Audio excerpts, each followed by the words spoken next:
بسم الله الرحمن الرحيم الحمد لله الذي أكرمنا بنعمة الإيمان والصلاة والسلام على سيدنا محمد خير الأنام وعلى آله وأصحابه العظام إلى يوم القيامة أما بعد. حضرات، اس وقت یہ ویڈیو کلپ اس بنا پر بنانے کی ضرورت پیش آئی ہے کہ ابھی پچھلے 2-3 دن میں یہاں کشمیر کے علاقے ٹنگمرگ میں جو انتہائی افسوسناک واقعہ ہوا، اس سلسلے میں بہت سارے علماء اور اس علاقے کے کچھ ذمہ دار حضرات بار بار چند سوالات پوچھ رہے ہیں. ان سوالوں کی وضاحت کے سلسلے میں اس وقت آپ سے مخاطب ہونے کا موقع ملا.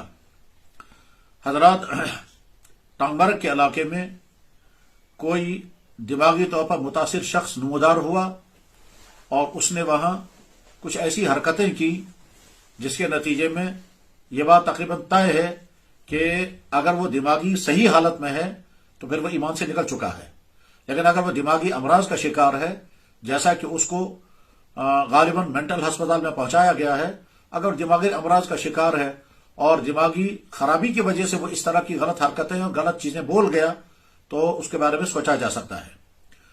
اس شخص نے وہاں کے علاقے کے لوگوں سے چندے جمع کیے، لوگوں نے بڑے شوق کے ساتھ پیسہ دیا. وہ اسے دعویٰ یہ کیا کہ مجھ پر قرآن نازل ہو رہا ہے، اور ایسی بے ربط قسم کی آوازیں نکال کر کے اس نے کہا یہ ہے وہ قرآن جو پر نازل ہو رہا ہے. نقل اس نے کی جس طرح سے قرآن کریم لہجے کے ساتھ پڑھا جاتا ہے، اس طرح سے وہ بھی پڑھتا ہوا آوازیں نکال رہا ہے جن میں کوئی الفاظ نہیں ہے. اس نے چھوٹی سی ایک جھوپڑی بنائی اور وہ شیڈ کی شکل میں ہے، اور اس کو کالا رنگ کر کے کہا یہ خانہ کعبہ ہے اور اس میں حج بھی ہوگا اور عمرہ بھی ہوگا. ہاتھوں میں پتھر لے کر کے لوگوں کو دکھاتے ہوئے کہتا ہے اس میں کلمہ لکھا ہے، اس میں اللہ ہے. یہ اور اس طرح کی بہت ساری حرکتیں وہاں ہوئی ہیں. اس کے بعد پھر جب یہ معاملہ عوام میں پھیل گیا اور سوشل میڈیا کے ذریعے سے اس کی بہت زیادہ شہرت ہو گئی تو سنا گیا کہ بعد میں اس نقلی کعبے کو جلا دیا گیا. اب سوالات یہ ہیں کہ وہ جلانا درست ہوا یا نہیں، جیسا کہ پوچھا جا رہا ہے. لوگوں نے جو پیسہ وہاں جمع کیا ہے اس پیسے کے متعلق کیا حکم ہے، اور اگر وہ زمین خریدی گئی تو زمین کا کیا کیا جائے گا، اور جن لوگوں نے اس میں شرکتیں کی ہیں اور جو اس کے غلط دعووں سے متاثر ہو کر کے اس کے ماننے والے بن گئے ان کے متعلق کیا حکم ہے، اور خود اس گھر اور اس گاؤں کے متعلق کیا رویہ اپنانا چاہیے. انہی چند سوالات کے متعلق اس وقت آپ سے گزارشات ہیں. پہلی بات یہ ہے کہ وہ جو اس نے وہ شڈ بنایا تھا جس کا نام اس نے کعبہ رکھا تھا، اس کو جلا دیا گیا.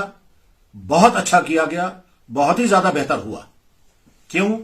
اس وجہ سے کہ حدیث کی کتابوں میں، جس میں سب سے اہم ترین کتاب بخاری شریف ہے، بخاری شریف میں پورا ایک چپٹر موجود ہے کہ جناب رسول اللہ صلی اللہ علیہ وسلم نے ایک نقلی کعبے کو آگ لگوائی تھی. اور یہ واقعہ کہاں ہوا ہے؟ یمن کے علاقے میں. ذی الخلصہ کعبۃ الیمانیہ، ذی الخلصہ نام کا ایک مندر رہا ہے، یا ذی الخلصہ نام کا ایک عبادت خانہ رہا ہے جس کو یمن کا کعبہ کہا جاتا تھا. چنانچہ اللہ کے نبی علیہ السلام نے صحابہ کرام کی ایک جماعت کو بھیجا جس کے سربراہ تھے حضرت جریر بن عبداللہ بجلی، اور اپنے ساتھ 50 آدمیوں کو لے کر کے گئے اور وہاں جا کر کے اس کو نظر آتش کر دیا.